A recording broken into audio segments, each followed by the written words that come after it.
transport strike ng grupong Manibela at ang pulong sa pagitan ng LTFRB at ng Lawyers for Commuter Safety and Protection, ating tatalakayin kasama si Celine Pialago, ang tagapagsalita ng Land Transportation Franchising and Regulatory Board. Celine, magandang tanghali. Magandang tanghali po, ma'am, at sa lahat po ng nanonood at nakikinig po sa atin ngayon, magandang tanghali po. Ma'am Celine, ano po ang mga hakbang at reaksyon ng LTFRB sa magkasabay na transport strike ngayon, kung saan ang Manibela naman ang nagsasagawa ng tigil pasada na tatagal hanggang Biyernes? Actually, ma'am, regardless po kung anong grupo po o anong transport group po ang magsasagawa ng tigil pasada, parehas po ang paghahanda ng gobyerno para po tiyakin na may masasakyan po ang ating mga pasahero. So kung ano po yung naging paghahanda ng unang tigil pasada, ganun pa rin naman, ma'am, no? Hindi naman po nagre-relax SFRB together with other attached agencies, MMDA, DOTR, para po tiyakin na may masasakyan yung ating mga pasahero dun po sa mga maapektuhan na ruta. But so far, ma'am, as of today, hindi pa naman po ganun kalaki ang impact ng tigil pasada dahil ang basis po natin dyan, ma'am, yung government assets na inire-ready po natin kung ito ang nagagamit para po ma-attend yung mga pangangailangan po ng ating mga commuters. Yung mga unang tigil pasada po, 100 government assets, 66 lang po ang na-deploy. Sa ngayon po, wala pa po akong exact figures pero hindi pa po umaabot ng 50 government assets ang na-deploy para po magbigay ng libreng sakay. Alright. Ms. Celine, we understand na nagkaroon na kayo ng dialogo dito sa mga grupo na nagpo-protesta bilang ang Piston at itong Manibela nga. Can you give us an update? Ano po bang masasabi natin mga doable sa mga demands nila? Nauna na po natin nabanggit, sir, meron pong ilang doables doon sa naging pag-uusap po ni Chairman Guadis at ng Piston. Pero yung naging pag-uusap po kahapon, sir, no, kailangan pa pong ituloy ulit yon dahil po according po kay Attorney Inton, bukas po ng 4 p.m. mismong si President Modi po ng Piston ang pupunta sa LTFRB. Again, naasahan po namin ang kanyang pagdating. Pero po ang naging mga pag-uusap po ay kagaya ng waive ng penalties dahil po ang mga buses po ay mga jeepneys po rather, every year nagbabayad po yan ng tinatawag, ma'am, sir, ng confirmation fee. That's around 1,000 pesos. Ngayon po, kapag tayo po ay sasailalim na sa consolidation, siyempre nare-review po yung kanilang mga dokumento. Nakita po doon ang ilang super operator, umabot na po ng almost 5,000 to 10,000 ang kanilang mga penalty. So just imagine po, 1,000 every year. Kung ang penalty mo po ay 10,000 na 10 years. So noong mga panahon po na wala pang interconnectivity at LTFRB, dumediretso po itong mga driver, super at operator sa LTO para po magparehistro. Kasi sir, ma'am, yung confirmation, yun po ang kailangan bago mag-proceed sa LTO. So ngayon pong may connectivity na, nakita po lahat yung kanilang mga penalties. So isa po yun sa doable, ma'am, sir. I-waive na po iyon. That's number one. Second po, ang request po nila na mag-extend po ng kanilang franchise up to 5 years. Na ngayon po kasi, meron po silang provisional authority na isang taon. Kaya lang naman po 1 year yan, ma'am, sir. It's because kailangan din pong masiguro ng government na sila po ay sa ilalim sa PUVMP. Pero pag after po nila mag-consolidate at magkaroon po sila ng kooperatiba, 5 years na po ang kanilang franchise at kung bago naman po ang kanilang mga sasakyan, 7 years po ang kanilang magiging franchise. Pero linawin ko lang po, yung franchise na yun, hindi po agarang ibibigay yun right after December 31. Yun po ay after maaprubahan ang inyong kooperatiba. So yun po yung mga doable, ma'am, sir. Okay. Meron po tayong tanong mula sa ating kasamahan sa media na si Karen Villanda ng PTV. Gusto daw po ng Piston na maging dokumentado ang mga nabanggit na doable ni Chair Guadis sa hiling ng Piston.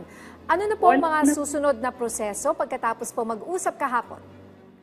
Yes, ma'am. Wala naman pong problema. Pero kagaya po ng na-erase kahapon ng isa sa mga board members po ng LTFRB, after all of the efforts po of adjusting the guidelines, the omnibus franchising guidelines, lahat po ito ay halos 50% ng kanilang hiling ay napagbigyan, no? At yung iba naman po ay nabigyang linaw na. At the end of the day, gusto rin po siyempre sa part ng LTFRB ang assurance mula po sa kanila na after all of these changes, sila po ay makikipag-cooperate at sasailalim sa PUVMP. Okay. Sa inyong monitoring po, may mga stranded ba na pasahero at ilan po ang apektadong ruta? Lalo pat 2 transport group na po ang nagsasagawa ng transport strike sa ngayon. Well, ma'am, sa ngayon po kasi the monitoring po nasa MMDA since sila po yung may merong metro base, no, kung tawagin, at CCTV cameras along NCR. Pero po sa LTFRB, dumarating po sa atin ay mga datos. Nauna na pong binanggit na with Piston, almost 10 routes po, 8 to 10 routes po yung apektado. With Manibela, ma'am, hindi naman po ganun kadami yung routes na itutukoy po sa kanilang parte. Pero sa Piston po, itinigil naman po nila, ma'am, ang kanilang tigil pasada kaninang umaga. Yun po ang kanilang sinabi sa LTFRB. Pagkos, magkakaroon na lang po sila ng marcha papunta po ng Menjola. Wala na pong tigil pasada, ngunit may marcha. Yun po ang huling mensaheng ipinaabot po nila sa atin. Kaya hindi po gano'n naramdaman ang kanilang tigil pasada. Sa Manibelas case naman, ma'am, we will check. We will check po kung ano po yung epekto nila. But for now po, hindi pa naman po nararamdaman sa ngayon. Alright, may follow-up question lang po mula kay Karen Villanda ng PTV. Ma'am, posible daw po bang sumama ang Piston sa transport strike ng Manibela sa pamamagitan ng iba't ibang pagkilos hanggat hindi naaalis ang December 31 deadline natin? Ano pong reaksyon niyo po dito? Yung tanong po, sir, kung sila po ba ay posibleng sumama sa Manibela sa kanilang mga kilos protesta, discretion po ng Piston yon. Ang sa amin po, pinanghahawakan po ng LTFRB na sila po ay kinakausap at patuloy pong kinakausap ng ating chairman. In fact, nagpadala po sila ng kanilang consultant kahapon para po ma-discuss yung legality sa harap po lahat ng opisyal ng LTFRB. So yung initiative and yung sincerity po ng gobyerno ay nandoon. Again, at the end of the day, after all of this adjustment, the OTR, LTFRB is also asking ano po ang aming assurance na after all of this, kayo po ay sasailalim sa PUVMP. Okay, ma'am. Follow-up lang po kami dun sa mga sinabi niyo pong programa, programa para sa mga tsuper po na mga mawawalan ng kabuhayan dito sa modernization program. May data ba kayo, ma'am, kung ilan na natulungan yung mga programa po natin? Meron po kasi tayong social support program, sir, na under po ng LTFRB sa pakikipagtulungan po sa DOLE at sa meron po tayong tinatawag na Scholar Tsuper Program and Entrepreneurship Program. So meron po mga programa, sir, na tinuturuan po sila ng mga panibagong kakayanan o skills just in case po dumating sa punto na hindi na rin po sila magpasada. Sa Super Scholar Program po, almost 23,482 beneficiaries na po ang nakabenepisyo at naka-avail po ng free skills and training assessment na ino-offer po ng nasabing programa. Nung panahon po naman ng 2022, nasa around 3,000 ang beneficiaries out of the 9,000 estimated slots. So, meron na rin po mga na-endorse hanggang matapos po ang implementasyon ngayong December 2023. Sa entrepreneur program naman po, nasa 5,000 na ho, almost 4,170 po to be exact, ang mga drivers, operators na nasa ilalim na po ng nasabing programa. Ito naman po ay under DOLE. So as of now, meron na lang pong available na 12,000 na slots na pwede pong i-fill in until December 31, 2023. Okay, sana ay marami ang sumali dyan. Meron pang 12,000 na slots. Okay, ma'am, linawin lang po natin ano pong bahagi ng PUV modernization process ang non-negotiable at ang maaaring isimplify upang maging mas madali ang consolidation process ng programa? Well, ma'am, kasi ang nire-ready na po ng technical office yung listahan ng dating consolidation process at yung pagpapaikli po nito. Bago din po ako napasok sa LTFRB, napaikli na po pala ito, na-simplify na rin po ang consolidation process. So kahapon, maglalabas po tayo ng graphics para mas visually po maintindihan ng ating mga tsuper at maging witness po ang ating mga kababayan na from this long list, ito na lang po yan ngayon. So, sa ngayon po, antayin lang po nating ma-finalize yun, ma'am, sir, para hindi din po ma-confused o magkaroon po ng katuluhan. Pero isa lang po ang sigurado, ma'am, scrapping the consolidation process is non-negotiable. Kasi pag sinabi mong i-scrap mo yung consolidation process, gusto mo na rin ibasura yung buong PUV-MP program. Hindi naman po doon patungo itong negosasyon na to as we believe, ha? Hindi po tayo papunta doon. Baka naman po unti-unti din ang intention po pala ay isabasura ang PUV-MP. So, non-negotiable po ang pag-scrap ng consolidation process. Pero yung simplicity po ng proseso, i-release po namin, ma'am, anytime soon. Alright, siguro, panghuling tanong na lang, Ma'am Celine, nadidiscuss natin yung impact ng modernization program sa mga chuper, pero nagkaroon po ba tayo ng pag-aaral para sa modernization, impact naman or epekto nitong modernization program para sa mga mananakay po? Ano ba yan? Taas ba yung mga pamasahe ng ating mga kababayang mananakay, especially mga commuters po natin, regular commuters? Ano po bang magiging impact niyan? Well, ma'am, sir, number one na magiging epekto nito ay sigurado pong ligtas ang ating mga pasahero.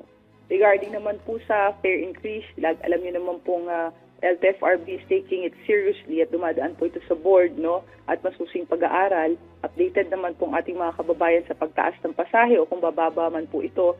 But then again, isa po ang sigurado sa PUV&P. Ligtas po ang ating mga commuters sa pang-araw-araw po nilang biyahe, sa pang-araw-araw po nilang pagpasok sa trabaho at eskwela. Yun po ang prioridad. And regardless po sa fare, yan naman po, sir, sa ngayon, hindi naman po ganoon kalaki ang itinataas niyan. At nasusunod pa rin. Meron tayong regular, sir, no? Meron tayong minimum fare na susunod. At yes, mag-under po yan doon. Hindi naman po pwede, sir, na mag-presong imposible ang PUV&P para sa mga commute.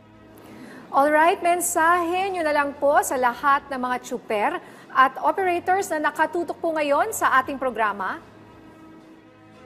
Ma'am, sir, hingin ko po ang pagkakataong ito para po linawin sa ating mga chuper at operators na after December 31, 2023, wala pong jeepneys ang mawawalan ng trabaho. Hindi po totoo na pag-after o pagtapos ng consolidation deadline ay hindi na po kayo makakabiyahe. Isang paglilinaw lang po yan para po doon sa ating mga chuper na bihira pong manood ng balita o hindi po nabibigyan ng pagkakataong mapaliwanag namin ito sa kanila o hindi po naibababa ng maayos ng kanilang mga leaders. Wala pong katotohanan na hindi po kayo makakabiyahe after December 31, 2023. Ang sa amin po, mag-file po kayo ng petition for consolidation, which is nagpadala po kami ng example sa ating mga Viber group sa media. Sana po matulungan nyo kaming maipakita yon na yun lang ho ang kailangan yung isumite on or before December 31. Now, hindi kami mag-submit ng petition for consolidation. Yes, makakabiyahe pa rin po kayo. Why? Dahil may mga routes pa din po na hindi pwedeng paralisahin ang mga jeepney drivers natin. Kailangan pa rin silang bumiyahe para ma-fill in po yung gap habang nasa proseso po tayo ng consolidation. So, wala pong katotohanan yan. Pangalawa pong paglilinaw na gusto ho nating bigyan diin ay wala pong jeepney phased out. Wala pong sapilitan sa pag-modernize ng inyong mga jeepney dahil as long as kayo po ay roadworthy at papasa po kayo sa LTO, pasok sa Philippine National Standard, kayo po ay kasama sa PUV&P na programa po ng ating pamahalaan. Yun lang po yung napaka-importanting points na tila nagkakaroon po ng kaguluhan dahil nangangamba po sila sa kanilang pangkabuhayan at lubos po yung naiintindihan ng LTFRB, yung ganong pangamba. Kaya nga po nandito kami, nandito po ang LTFRB para po linawin yun. Makakabiyahe pa din po kayo after December 31, 2023. Maraming salamat po sa inyong oras, Celine Pialago Vargas, ang tagapagsalita ng Land Transportation Franchising and Regulatory Board. Thank you po.